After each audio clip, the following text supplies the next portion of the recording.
The Premature Burial. The Premature Burial by Edgar Allan Poe.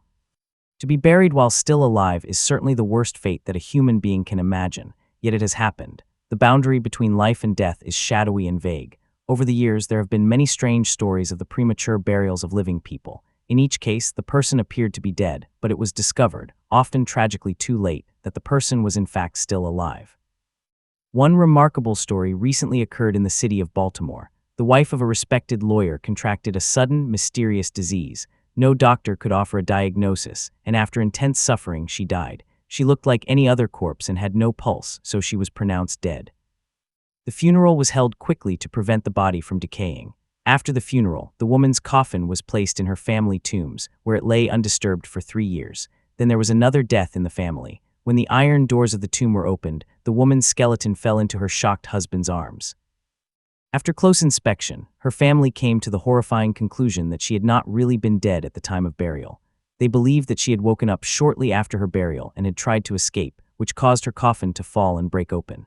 They found a large piece of the coffin's wood, and it seemed that she had used this to try to break down the iron door. However, she had failed and had died, trapped inside. Another strange example of the burial of a living person happened in France in 1810. In this case, the victim was a beautiful young girl named Victorine, who came from a very rich family. Among her many suitors was Julien Bossuet, a poor but talented journalist whom Victorine liked. However, due to his poverty, she chose to marry a wealthy banker instead. After marriage, her new husband treated her terribly, and she lived a miserable life with him, just a few years after their wedding. Victorine died and was buried in a simple grave in the village where she was born. Julien was very sad when he heard about her death and went to visit her grave. He arrived at the grave at midnight, where he dug the coffin from the earth and embraced his old love. As he did so, he saw her open her eyes and was overjoyed to discover she was not dead at all. Victorine had been so ill and unhappy that she could not move, but the kind touch of her lover awakened her.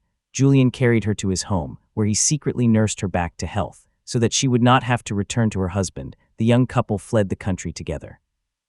Dead or alive? Edgar Allan Poe's short story, The Premature Burial, centers on a man's intense fear of being buried alive. During the 1800s, Poe wrote 4 stories that dealt with this theme, which was a common fear for people, especially in rural areas. Occasionally, people who were not really dead were put into coffins and buried because some doctors, particularly in the countryside, were not very good at identifying death. This was because in the 1800s, medical technology was very primitive. Sometimes, all doctors had to go by with their own eyes. They had no special tools or equipment. If someone looked dead, then they must be dead. Many doctors did not know about a medical condition called catalepsy, in which people fall into a deep, deep sleep with slow breathing and a quiet heartbeat. This condition can sometimes last for days, and during this time the person appears dead. In Poe's time, if the doctor was not skillful, the person might quickly be put into a coffin and buried. But if a person were buried alive, how would others know? Occasionally, people walking through a cemetery would hear screams coming up from someone buried below. Some people thought that these were the sounds of ghosts or monsters, but other people knew that these were the screams of living people and quickly ran to dig up the grave and rescue the person. Sometimes graves had to be dug up and moved. At those times, people would open the coffin and check whether there were scratch marks on the inside of the lid, a clear sign that the person was alive when he or she was buried, woke up, and tried to get out.